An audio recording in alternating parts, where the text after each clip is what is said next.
નમસ્કાર, સીએનબીસી બજાર પર આપનું સ્વાગત છે. આપ જોઈ રહ્યા છો પ્રોપર્ટી ગુરુ અને હું છું ઝરણા અંકિત. તો પ્રોપર્ટી ગુરુનો આ એપિસોડ ખૂબ જ ખાસ છે કારણ કે અત્યારે જે ચારે તરફ ચર્ચાઓ થઈ રહી છે એ છે વોરની ચર્ચાઓ અને યુએસ અને ઈરાનની વચ્ચે ખાસી લાંબુ યુદ્ધ જે છે આપણને ચાલતું જોવા મળી રહ્યું છે. ઘણા બધા શાંતિ વાર્તાના પ્રયાસો પણ વારંવાર આપણે જોઈએ છે કે આ શાંતિ વાર્તા નથી થઈ શકતી, કોઈ ડીલ પર નથી પહોંચી શકતા અને જે અનિશ્ચિતતાઓ છે એ આગળને આગળ ઠેલવાતી જઈ રહી છે. અને આપણે જે રીતે જોઈ રહ્યા છે મોટા ભાગના તમામ સેક્ટરને, આપણા દેશના અર્થતંત્રને, અન્ય દેશોના અર્થતંત્રને પણ આની મોટી ઇમ્પેક્ટ આવી રહી છે. પણ પ્રોપર્ટી ગુરુના એપિસોડની અંદર આપણે જે ખાસ વાત કરવાના છે રિયલ એસ્ટેટ સેક્ટરને, હાઉસિંગ સેક્ટરને આની કેટલી ઇમ્પેક્ટ છે, જે ઘરના ગ્રાહકો છે જે આ વર્ષે કે આવનારા 1 વર્ષની અંદર ઘર ખરીદવાના છે એમના પર શું ઇમ્પેક્ટ થવાની છે, આ તમામ પ્રશ્નોનો જવાબ મેળવવાની આજે આપણે પૂરેપૂરી કોશિશ કરીશું. અને આ ચર્ચામાં મારી સાથે સ્ટુડિયોમાં જોડાયા છે ક્રેડાઈ એમસીએચઆઈના સીઈઓ કેવલ વાલમિયા. કેવલજી, સ્વાગત છે આપનું સીએનબીસી બજાર પર. અને આ ખૂબ જ મોટી ચિંતાનો વિષય છે અને દરેક ક્ષેત્ર અત્યારે આ જે વોરનો માર છે એના હેઠળ આવી ગયું છે. એને કારણે ઘણા બધા અસરો જે છે અહીં આગળથી થતી જોવા મળી રહી છે. આપની પાસેથી પહેલાં તો એ સમજવું છે કે રિયલ એસ્ટેટને અને ખાસ કરીને હાઉસિંગ સેક્ટર ઉપર કેટલી મોટી ઇમ્પેક્ટ આ જે વોર કન્ડિશન બની છે અને જે પ્રોલોંગ થતી જઈ રહી છે એની કેટલી અસર આવી છે? સરનાબેન, થેન્ક યુ મને તમારા ન્યૂઝ ચેનલના એપિસોડમાં બોલાવવા માટે. આજના જમાનામાં જે યુદ્ધ લડાય ને સરનાબેન, એ ફક્ત રણ મેદાનમાં નથી લડાતું. It is fought through energy prices, logistics અને અલગ અલગ રીતે એની અસર જોવા મળે છે. સ્ટ્રેટ ઓફ હોર્મુઝ કે જે આજે ચર્ચાનો વિષય છે, ત્યાંથી 20% ઓફ ધ વર્લ્ડ સપ્લાય જે ક્રૂડ ઓઇલની હોય, એલ્યુમિનિયમની હોય, કાચા માલની હોય, એ ત્યાંથી થઈ રહી છે. અને એનો સીધો ઇમ્પેક્ટ, એ સ્ટ્રેટ ઓફ હોર્મુઝ બંધ થવાનો સીધો ઇમ્પેક્ટ આજે તમને ભારત જ નહીં, અલગ અલગ દેશોના અર્થતંત્ર ઉપર આપણને જોવા મળી રહ્યો છે. એટલે શરૂઆત હું તમને એમ કહેવા માંગીશ તમારા દર્શકોને કે સ્ટ્રેટ ઓફ હોર્મુઝમાં જે કાંઈ પણ થાય એની સીધી અસર તમને તમારા કિચનમાં, તમારી ઓફિસમાં, તમારા બેડરૂમમાં બધી જગ્યાએ જોવા મળવાની છે. એટલે કદાચ હું એમ કહીશ કે ભાઈ એની અસર ખાસી એવી છે તો હું કદાચ ખોટો નહીં હોઉં. હવે આપણે આંકડામાં સમજીએ આ વસ્તુ.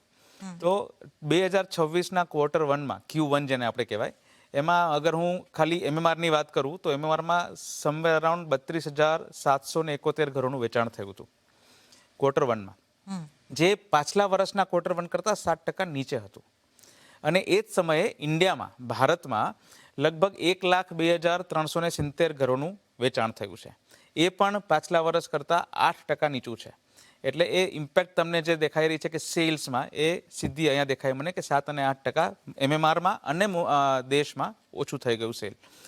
એની સામે શું કામ ઓછું થયું? તો આપણે સમજીએ એક વસ્તુ કે સ્ટ્રેટ ઓફ હોર્મુઝના બંધ થવાથી જે કાચા માલના ભાવમાં જે વધારો નોંધાયો છે, હું તમને એના આંકડા આપીશ કે ભાઈ જે એલ્યુમિનિયમ નામની વસ્તુ છે કે જે તમે જે યુપીવીસી વિન્ડોઝ તમારા ઘરમાં જે હોય છે એમાં સીધો 35% એટલે 35% ભાવ વધારો નોંધાયો છે. હવે એવી જ રીતે આપણે જે પેટકોક કહેવાય, જે સિમેન્ટમાં વપરાતો કાચો માલ છે, જે ગલ્ફથી આવે છે, બરાબર છે, એની અંદર સીધો 20% ભાવ વધારો છે. સ્ટીલમાં તમને 20-22% વધારો મળ્યો છે. એટલે હું કદાચ તમને એમ કહીશ કે ભાઈ પર સ્ક્વેર ફીટ જે આપણે સ્ટીલ વાપરતા હોઈએ, તો તમે કદાચ 1000 સ્ક્વેર ફીટનું ઘર લેતા હોય તો 1000 સ્ક્વેર ફીટના ઘરમાં પર સ્ક્વેર ફીટ ₹50 તો ફક્ત સ્ટીલના હોય છે. હવે આ ભાવ વધારો આજની તારીખમાં જે નોંધાયો છે એ એઝ ઓફ નાવ તો ડેવલપર્સ બેર કરી રહ્યા છે, બિકોઝ એ લોકોએ ઓલરેડી એક એગ્રીમેન્ટ સાઇન કર્યું છે, એક ભાવ નક્કી કર્યો છે તમારા મકાનનો, તો એ અત્યારે તો સેવ કરી રહ્યા છે. પણ આનો ઇમ્પેક્ટ એટલો મોટો આવવાનો છે એવું મને લાગે છે, જો આ યુદ્ધ રોકાયું નહીં આગલા 30 દિવસમાં અથવા 60 દિવસમાં, તો ઘરોના જે કિંમત છે એમાં એની ઇમ્પેક્ટ જરૂર જોવા મળશે. એટલે housing segment, real estate segment આનાથી સીધું પ્રભાવિત છે આ યુદ્ધથી. અને આ ફક્ત આપણા દેશની વાત નથી, દરેક દેશના અર્થતંત્રમાં અથવા એના રિયલ એસ્ટેટમાં અને હાઉસિંગમાં આ અસર આપણને જોવા મળી રહી છે. સો એમ કહેવાથી કદાચ હું બિલકુલ ખોટો નહીં હોઉં કે ભાઈ સ્ટ્રેટ ઓફ હોર્મુઝના બંધ થવાથી, સ્પેશિયલી યુદ્ધના લીધે નહીં, પણ એ જે હોર્મુઝ બંધ થયું છે, એના સપ્લાય ચેઇન જે બંધ થઈ છે, એના લીધે થઈને જે ક્રૂડ ઓઇલમાં જે ભાવ વધારો આવ્યો છે, જે $60 હતું યુદ્ધ પહેલાં, એ આજે $100ની આજુબાજુ આપણને દેખાઈ રહ્યું છે. એવી જ રીતે જે મેં તમને કાચા માલ કીધા, સ્ટીલ, સિમેન્ટ, પેટકોક કીધું, મેં તમને એલ્યુમિનિયમ કીધું, એમાં જે ભાવ વધારો છે એની ઉપર એની સીધી અસર જોવા મળી રહી છે, જે ચિંતાનું કારણ છે. જે આ બહુ મોટી ચિંતા છે, જે આપણે અહીંયા આગળથી ખાસ વાત કરી રહ્યા છે. જે રીતે આપણે સ્થિતિ બનતી જોઈ રહ્યા છે, પેટ્રોલ ડીઝલના ભાવ આપણે 2 થી 3 વખત વધતા સીધા જોઈ લીધા.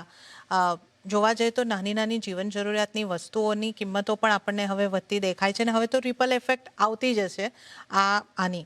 તો હજી એક મુદ્દો મારે અહીંયા આગળથી ઉમેરી લેવો, તો મોંઘવારી જ વધતી આપણને દેખાઈ રહી છે. આપણા દેશની હોય, યુએસની હોય, મોંઘવારી ખાસ વધી રહી છે. તો આમાં હવે કદાચ ઇન્ટરેસ્ટ રેટ પણ વધી જશે, તો એ પણ હાઉસિંગ સેક્ટર માટે નેગેટિવ થઈ શકે છે. અને જે આપ વાત જણાવી રહ્યા હતા કે કિંમતોનો વધારો તો હવે કરવો જ પડે, એ રીતની ઘરની વાતમાં આવી રહ્યું છે. તો જે હોમ બાયર્સ છે એમને માટે અત્યારે આ સ્થિતિ પેનિક સિચ્યુએશન બની રહી છે. ઝરણાબેન, હોમ બાયર્સને હું 2 કેટેગરીમાં ડિફાઇન કરીશ. એક તો ડોમેસ્ટિક હોમ બાયર્સ, જે ભારતમાં રહે છે અને ઘર ખરીદવાનું વિચારે છે. કારણ કે એક મોટો વર્ગ અમારા માટે એવો પણ છે કે જે એનઆરઆઈસ છે. કારણ કે એ લોકો માટે આ અસર અલગ હશે, અને જે આપણા દેશમાં રહેતા જે હોમ બાયર્સ છે એમના માટે અલગ હશે. તો આપણે કોવિડના ટાઈમમાં જોયું છે, આપણે ડિમોનિટાઇઝેશનના ટાઈમમાં જોયું છે કે ભાઈ આપણને એવું લાગતું હોય છે કે ઘરની કિંમતો ઘટશે. મારો એક્સપિરિયન્સ એવો કે છે, મારો અનુભવ એવો કે છે કે ઘરની કિંમતોમાં ઘટાડો સંભવ નથી. અત્યારના સમયમાં જે ભાવ છે, અને જો યુદ્ધ ચાલ્યું, એ જો હું એસ્પેક્ટને અત્યારે હાઇપોથેટિકલી વણી લઉં, તો યુદ્ધ જો હજી 30 થી 60 દિવસ ચાલ્યું તો ઘરોની કિંમતમાં 10 થી 12% વધારો શક્ય છે, અને એને રોકી નથી શકવાના આપણે. એનું કારણ મેં તમને પહેલાં સવાલના જવાબમાં જ તમને કીધું છે.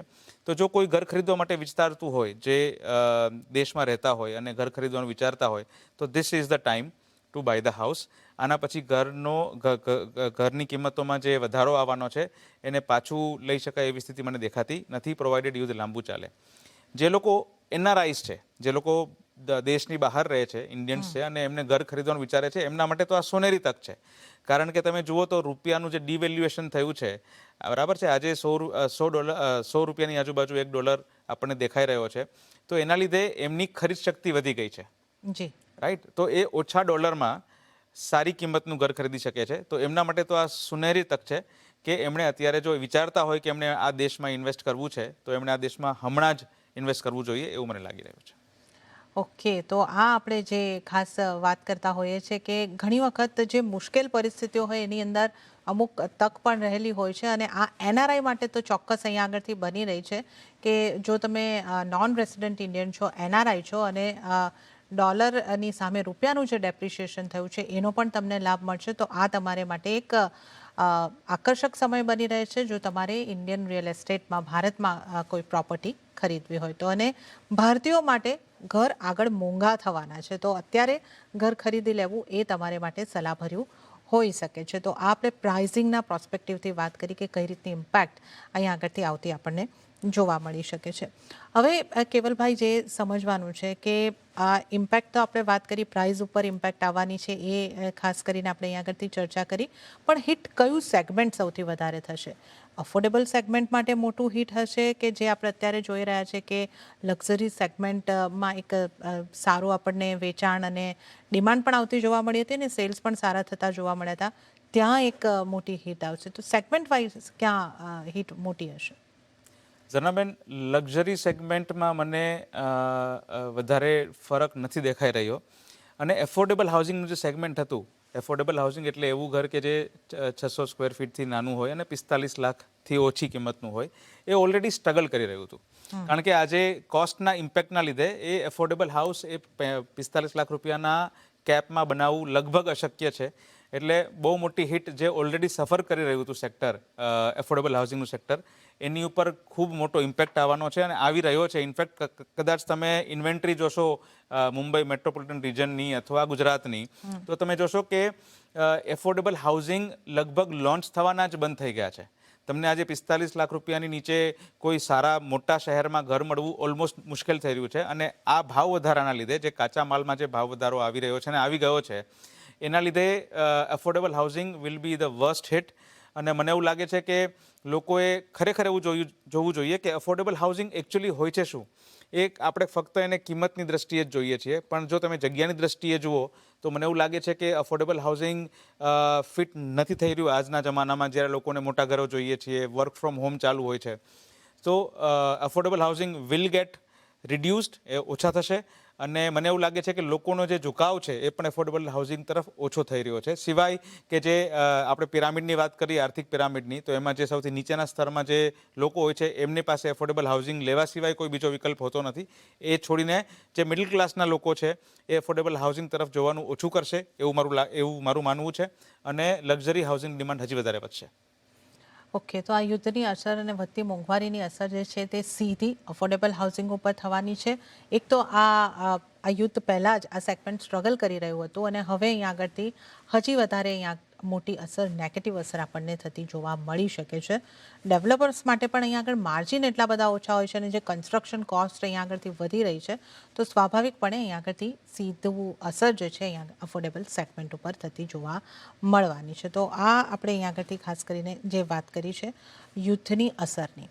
યુદ્ધની અસર તો આપણે કેવલભાઈ સમજી લીધી, પણ હવે આ અસર કેટલી લાંબી હશે? આ એક ટેમ્પરરી હશે કે પછી પ્રોલોંગ રહેશે? આ અસર જે અત્યારે આપણને રિયલ એસ્ટેટ ઉપર અને જે હાઉસિંગ સેક્ટર ઉપર આવતી જોવા મળી રહી છે એ ટેમ્પરરી કે લાંબા ગાળા સુધી રહેશે? સો ઝરનાબેન, આનો જવાબ તો કદાચ તમને રાજનીતિક નેતાઓ જે છે ઇન્ટરનેશનલી એ જ આપી શકે. હાવેવર, એવું આપણે માનીએ કે આ જો યુદ્ધ, મેં તમને જેમ પહેલાં કીધું એમ, કે જો 60 દિવસથી વધારે હજી પણ ચાલશે તો એ અસર ખૂબ દૂરગામી રહેશે. છતાં પણ રિયલ એસ્ટેટમાં અને એસ્પેશિયલી જે ડિમાન્ડ છે ઇન્ડિયામાં, એ તમે જુઓ તો આજે એટલીસ્ટ $5.2 બિલિયન ફક્ત કમર્શિયલ રિયલ એસ્ટેટ માટે ડાયરેક્ટ એફડીઆઈ ઇન્ડિયામાં આવી રહ્યું છે અથવા આવી ગયું છે લાસ્ટ યરમાં 2025માં. એ ડિમાન્ડ તો ઘણી વધારે છે. અને આપણે પહેલાં પણ જોયું છે કે એક સાયક્લિક રિડક્શન જોવા મળશે આપણને જો યુદ્ધ લાંબુ ચાલે તો. સાયક્લિક રિડક્શનનો મતલબ એવો થાય કે ભાઈ બિકોઝ ઓફ ધ યુદ્ધ, એ યુદ્ધના કારણથી આપણને આમાં રિડક્શન જોવા મળશે. બાકી ડિમાન્ડ લોકલી સ્ટ્રોંગ છે જ. ફક્ત લોકો વિચારી રહ્યા છે કે ભાઈ આવા અનયુઝ્યુઅલ વાતાવરણમાં કે જ્યાં લોકોને નોકરીનો ભય હોય કે લોકોને વ્યવસાય ઓછું થવાનો ભય હોય ત્યારે ઘર લેવું કે નહીં, એના લીધે એક સાયક્લિક પુશ જોવા મળશે તમને નીચેની તરફ. અને એની સામે મને એવું લાગે છે કે એને છે ને કે ગ્રાફ કહેવાય, જો તમે આંકડાશાસ્ત્રીઓની વાત કરો તો એની ભાષામાં, કે ભાઈ અમુક સેક્ટર, જેમ આપણે વાત કરી કે અફોર્ડેબલ છે, અલ્ટ્રા લક્ઝરી છે, એ થોડુંક નીચે જોવા મળશે. અને એની સામે જે તમારું મિડલ ક્લાસ હાઉસિંગ જે છે, 2 અને 3 BHK જે છે, એમાં વધારો જોવા મળી શકે છે આપણને. આ દૂરગામી અસર નહીં હોય એવું મને લાગે છે, કારણ કે આ કોસ્ટ ઇમ્પેક્ટ સ્ટ્રેટ અવે બિકોઝ ઓફ સ્ટ્રેટ ઓફ હોર્મુઝના બંધ થવાથી જ આપણને જોવા મળી છે. અને જો એ ખુલી જાય છે અને યુદ્ધ બંધ થઈ જાય છે તો પાછું આપણે નોર્મલ કન્ડિશનમાં આવી શકશું એવી મારી આશા છે. પણ જે ભાવ વધારો જે છે બિકોઝ ઓફ ધીસ જે એસ્કેલેશન થયું છે એ અનિવાર્ય છે મારા હિસાબે. એટલા માટે કદાચ આ દૂરગામી અસરોની રાહ નહીં જોવી જોઈએ. અને જે લોકો ઘર ખરીદવાનું વિચારી રહ્યા છે એ લોકોએ યોગ્ય ડેવલપર ગોતી રેરા રજિસ્ટ્રેશન વાળો પ્રોજેક્ટ જોઈ અને એમાં ઇન્વેસ્ટ કરવું જોઈએ.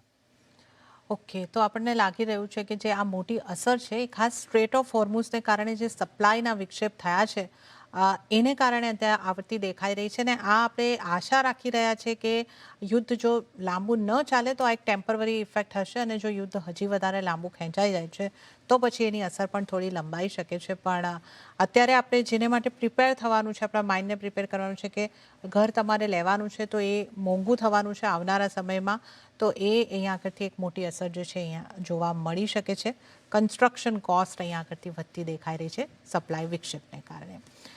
આગળ પણ આપણે આ ચર્ચા ચાલુ રાખીશું અને બીજી કઈ રીતની ઇમ્પેક્ટ આવી શકે છે અને શું હવે અહીંયાથી આગળ આપણે સમજીને ચાલવાનું છે, ખાસ કરીને હાઉસિંગ માર્કેટ માટેની આપણે ચર્ચા કરીશું. પણ હાલ સમય થઈ રહ્યો છે એક નાનકડો બ્રેક લેવાનો. બ્રેક પરથી પાછા મળીને કેવલ વાલમિયા સાથે આ ચર્ચામાં આગળ વધીએ.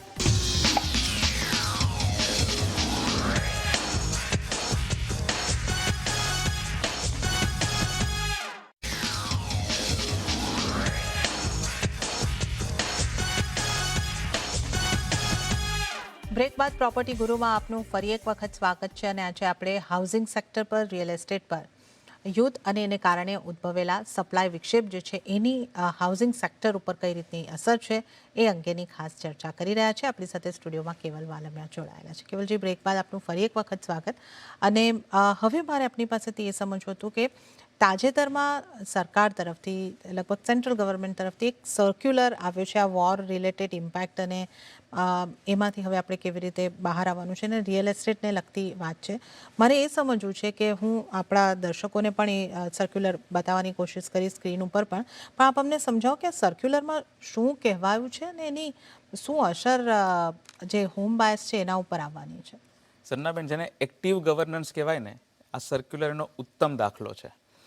આજે આપણે લોકો યુદ્ધના ઇમ્પેક્ટ્સની વાત કરી રહ્યા છીએ આજે મેમાં બેસીને, ત્યારે સરકારે ઓલરેડી આ વસ્તુને ધ્યાનમાં લઈ અને સેન્ટ્રલ ગવર્મેન્ટે એક સર્ક્યુલર બહાર પાડ્યું છે, જેમાં એમણે કહ્યું છે કે દરેક સ્ટેટને એ સર્ક્યુલર મોકલવામાં આવ્યું છે અને એમાં કીધું છે કે જે દરેક સ્ટેટનું જે real estate regulatory authority RERA જે છે, જેવી રીતે મહારાષ્ટ્રમાં મહારેરા છે, ગુજરાતમાં ગુજરારેરા છે, એ બધાને આ લેટર અને સર્ક્યુલર મોકલવામાં આવ્યો છે અને એમને કહેવામાં આવ્યું છે કે યુદ્ધના લીધે સપ્લાય ચેઇન આખી ડિસ્ટર્બ થઈ ચૂકી છે અને એ ધ્યાનમાં લઈને દરેક સ્ટેટના રેગ્યુલેટરે જે રેરાના જે ચેરમેન હોય, જે રેગ્યુલેટર હોય, એમને આ સૂચના આપવામાં આવી છે કે દરેક પ્રોજેક્ટને ફોર્સે મેજરનું કારણ, એટલે જે રીઝન તમારી કંટ્રોલની બારે હોય એવું એક કારણ છે આ યુદ્ધ, અને એના લીધે દરેક પ્રોજેક્ટને 3 થી 4 મહિનાનું એક્સટેન્શન આપવું એવું સૂચના સરકારે સેન્ટ્રલ ગવર્મેન્ટે દરેક સ્ટેટ ગવર્મેન્ટને આપેલી છે.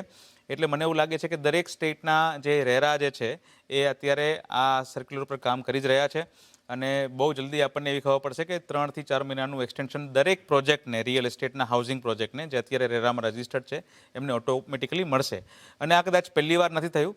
કોવિડ ટાઈમ્સમાં પણ ફોર્સે મેજર, એટલે કે જે તમારી કંટ્રોલ બહારના રીઝનના લીધે આપણને ત્યારે પણ એક્સટેન્શન મળેલું હતું દરેક પ્રોજેક્ટને, અને એવી જ આપદાની સ્થિતિ આ વખતે સરકાર જોઈ રહી છે અને એટલા માટે એમણે દરેક સ્ટેટ ગવર્મેન્ટને કીધું છે કે તમે દરેક પ્રોજેક્ટને 3 થી 4 મહિનાનું એક્સટેન્શન બાય ડિફોલ્ટ આપો. એટલે બહુ જલ્દી હું એવી આશા સેવી રહ્યો છું કે બહુ જલ્દી દરેક સ્ટેટનું રેરા આ ડિક્લેર કરશે અને 3 થી 4 મહિનાનું extension case two case basis ઉપર દરેક પ્રોજેક્ટને મળશે. ઓકે, તો અહીંયા આગળથી આપણે જે આ ગવર્મેન્ટના સર્ક્યુલરને સમજવાની વાત કરી છે કે 3 થી 4 મહિના સુધીનું એક્સટેન્શન જે છે રેરાને આપવાની અહીંયા આગળથી સરકાર તરફથી મંજૂરી આવી ગઈ છે અને હવે રેરા દરેક રાજ્યનું રેરા આના નોટિફિકેશન એમની સાઇટ ઉપર અને એ રીતે જાહેર કરશે. તો કેવલભાઈ, હવે પ્રશ્ન એ થાય છે કે જે નવું ઘર ખરીદવાના એને માટે જેમણે ઓલરેડી પોતાના ઘર બુક કરાવી લીધા છે એમણે શું એ સમજીને ચાલવું પડશે કે એમના જે પોઝિશન છે એ ડીલે થશે? અને એક સવાલ એ પણ છે કે આપણે જ્યારે પણ ઘર નોંધાવતા હોય છે આપણને જે ડેટ આપવામાં આવે છે તો એક આપણે સમજતા હોય છે કે ભાઈ 3 મહિના 6 મહિના લેટ થાય છે, તો આ હજી વધારે, એટલે જો આપણે 6 મહિના માનતા હોય અને આ બીજા 4 મહિના, તો 10 મહિના 12 મહિના આપણે લેટ ડિલિવરી માનીને ચાલવું પડશે. બહુ સરસ પ્રશ્ન છે તમારો સરનાબેન. પહેલાં તો આપણે તમારો જે પ્રશ્ન 1A હતો એની વાત કરીએ કે ભાઈ આનાથી હોમ બાયર્સ ઉપર શું અસર પડશે. તો તમે આ સર્ક્યુલર જો તમારા દર્શકોને તમે બતાવતા હો તો એમાં તમે બતાવજો, એમાં લખ્યું છે કે 28 ફેબ્રુઆરી 2026 એક તારીખ લખેલી છે. તો એ તારીખે જે વેલિડ પ્રોજેક્ટ્સ છે રેરામાં એમને જ આ લાગુ પડે છે.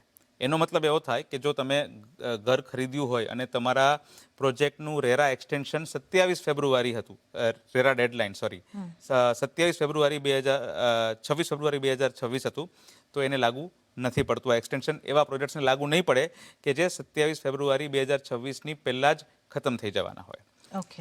નંબર 2, જે પ્રોજેક્ટ્સ 26 ફેબ્રુઆરી 2026ના એક્ટિવ છે અંડર રેરા, એમને બાય ડિફોલ્ટ 4 મહિનાનું એક્સટેન્શન આપવાનું પ્રાવધાન આ સર્ક્યુલરમાં ગવર્મેન્ટે કરેલું છે. હવે એનો મતલબ એવો થાય કે આપણે પેનિક નહીં થવું જોઈએ, નંબર 1, કારણ કે આજની તારીખે પણ મને નથી લાગતું કે કોઈ પણ પ્રોજેક્ટ આ પર્ટિક્યુલર કારણના લીધે, જે જીઓપોલિટિકલ સિચ્યુએશન છે આજે હોર્મુઝના સ્ટ્રેટની, એના લીધે કોઈ બંધ થયો હોય. હા, સપ્લાય ચેઇન ચોક્કસ અફેક્ટ થઈ છે કે જે તમારી ટાઇલ્સ આવવાની હોય એ ટાઇલ્સ, આજે મોરબી 80% બંધ થઈ ગયું હતું છેલ્લા 1-1.5 મહિનાથી, તો એના લીધે ટાઇલ્સ કદાચ આવવાની ડીલે થાય અથવા તમારું પ્રોક્યોરમેન્ટ સ્ટીલ અથવા સિમેન્ટનું ડીલે થાય, એવું કદાચ થઈ શકે છે. પણ કોઈ પ્રોજેક્ટ બંધ તો નથી જ થયો, તો ડીલે સાથે આ સર્ક્યુલરને જોડવાની બિલકુલ જરૂર નથી. સરકારે એક રાહત આપી છે અને રેરાને કીધું છે કે ભાઈ દરેક પ્રોજેક્ટને તમે બાય ડિફોલ્ટ 3 થી 4 મહિનાનું એક્સટેન્શન આપો, એટલે કદાચ જો સપ્લાય ચેનના લીધે એમના કન્સ્ટ્રક્શનમાં કોઈ ડીલે હોય તો એ રેરાની અંડર કવર થઈ જાય. આપણે સમજવું જોઈએ કે રેરા ઇઝ એન એક્ટ, એ નિયમ નથી, એ કાયદો છે અને કોઈ પણ ડેવલપર જે એનું ડેટ એણે આપેલી છે કમ્પ્લીશનની એનાથી આગળ વધી ન શકે અલગ એપ્લિકેશન કર્યા સિવાય. એટલા માટે સરકારે આપણને એક ગેપ આપી છે 3 થી 4 મહિનાની. એને ડીલે સાથે જોડવાની બિલકુલ જરૂર નથી. ઇનફેક્ટ રેરા આવ્યા પછી પ્રોજેક્ટ ડિલિવરી 87% સ્મૂથ થઈ ગઈ છે અને એ સ્મૂથનેસ ચાલુ રહેશે એવું મને લાગે છે. યસ, આના લીધે જે કોઈ પણ 1 થી 2 મહિનાની જે ડિલિવરીના લીધે જે વિક્ષેપ થયો હોય કન્સ્ટ્રક્શનમાં એ કદાચ સુધારવા માટેની તક છે. એટલે મને નથી લાગતું કે હોમ બાયર્સે બિલકુલ ગભરાવાની જરૂર છે. અને યસ, તમારા ડેવલપરના ટચમાં રહો. તમને તમારા ડેવલપર તરફથી જે કોઈ અપડેટ્સ મળતી હોય એ ધ્યાનથી જુઓ અને એને સરખાવો તમારા એગ્રીમેન્ટમાં જે કમ્પ્લીશન ડેટ લખી છે એની સાથે. એટલે તમને ખબર પડે કે તમારે તમારું ઘર તમને ટાઈમ પર મળવાનું છે અથવા એમાં 1 કે 2 મહિનાનો વિલંબ થવાનો છે. એટલે ડેવલપર સાથે ટચમાં રહેવું અને તમારી જે સાઇટ જે છે જ્યાં તમે ઘર ખરીદ્યું છે ત્યાંથી કન્સ્ટ્રક્શન અપડેટ્સ લેતા રહેવી. એટલે તમને ખબર પડે કે તમારું ઘર કદાચ તમને ટાઈમ પર નથી મળવાનું તો કેટલા મહિના પછી મળવાનું છે. અને રેરા એક્સટેન્શનના 3 થી 4 મહિનાનું જે એક્સટેન્શન મળે છે એની અંદર મળી જવું જોઈએ.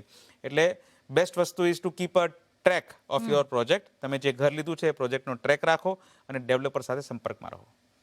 ઓકે, તો આજે સર્ક્યુલરની આપણે અહીં આગળથી વાત કરી છે એ જેમણે ઓલરેડી ઘર બુક કરાવ્યા છે એમને થોડું ડિલે થઈ શકે છે ને એમાં પણ ડેટ ખાસ ધ્યાન રાખવાની છે કે 28 તારીખના પહેલાં એટલે 26-27 તારીખ પહેલાં જે પ્રોજેક્ટની ડેડલાઇન હશે ત્યાં કોઈ ચેન્જ થવાનો નથી. એના પછીની જે ડેડલાઇન છે ત્યાં કદાચ ચેન્જ થઈ શકે છે અને આ એક તમારે ખાસ ધ્યાને રાખીને ચાલવાનું રહેશે.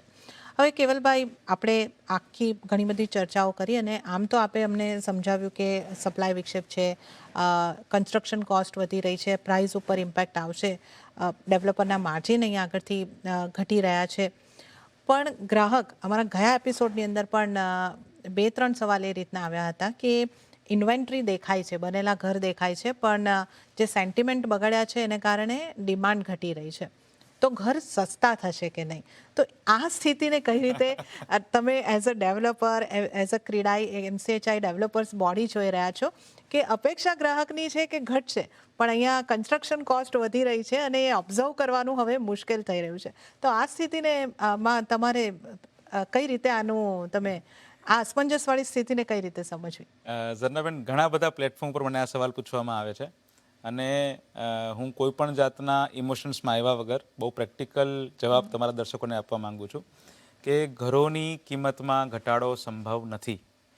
જો તમે આજે રાહ જોઈ રહ્યા છો કે ઘરોની કિંમતમાં ઘટાડો થાય અથવા કરેક્શન આવે તો એ વસ્તુ આજના સંદર્ભમાં, આજના સમયગાળામાં શક્ય નથી. બની શકે કે 2 મહિના પછી જ્યારે તમે ખરેખર ઘર ખરીદવાનું ડિસાઇડ કરો ત્યારે બહુ મોડું થઈ ચૂક્યું હશે અને ઘરોની કિંમતમાં 10 થી 12% વધારો થઈ ગયો હશે. એટલે મને કોઈ પણ કાળે લાગતું નથી કે ઘરની કિંમતોમાં ઘટાડો સંભવ છે. યસ, તમે જે પહેલાં વાત કરી મને કે ભાઈ હાઉસિંગ સ્ટોક તો ઘણો બધો ખાલી પડ્યો છે. હાઉસિંગ સ્ટોક ઘણો બધો ખાલી એટલા માટે પડ્યો છે કારણ કે ઘણા બધા હોમ બાયર્સ ફેન્સ ઉપર બેઠા છે. જે આપણે વાત કરી રહ્યા છીએ કે મારે લેવું કે ના લેવું એના લીધે. અધરવાઇઝ ડિમાન્ડ, તમે એક વસ્તુ યાદ રાખજો, 30 મિલિયન ઘરની ડિમાન્ડ છે આખા ભારત વર્ષમાં અને 2030 સુધીમાં જે રૂરલ ટુ અર્બન માઇગ્રેશન થઈ રહ્યું છે એના લીધે ઘરોની ડિમાન્ડમાં જબરજસ્ત ઉછાળો આવવાનો છે અને એના લીધે ઘરોની કિંમતમાં કોઈ પણ જાતનો ઘટાડો સંભવ નથી. ઇનફેક્ટ અત્યારે પણ ડેવલપર્સ જે કોસ્ટ એગ્રીગેટ થઈ છે એ એબ્ઝોર્બ કરી રહ્યા છે. એટલા માટે કારણ કે તુરંત એ ભાવ વધારો જે છે એ ગ્રાહક અથવા ઘર જે ખરીદનાર હોય એની ઉપર પાસ કરવો સહેલો નથી. પણ એઝ આઈ સેડ કે જો યુદ્ધ લાંબુ ચાલ્યું તો આ ઘર ખરીદવાવાળા લોકો ઉપર આ ભાવ વધારો પાસ ઓન કરવા સિવાય બીજો કોઈ વિકલ્પ રહેતો નથી. એટલા માટે જો તમારા દર્શકો વિચારતા હોય કે અત્યારે ઘર ખરીદવું કે ના ખરીદવું તો this is the time to buy your house. Okay, તો આ ચર્ચાનો ખાસ નિષ્કર્ષની જો આપણે વાત કરીએ, ઘર ખરીદવા માટે આ સારી તક છે. ભારતના રેસિડન્ટ છો, ઘર મોંઘા થાય એ પહેલાં તમે ખરીદી શકો છો.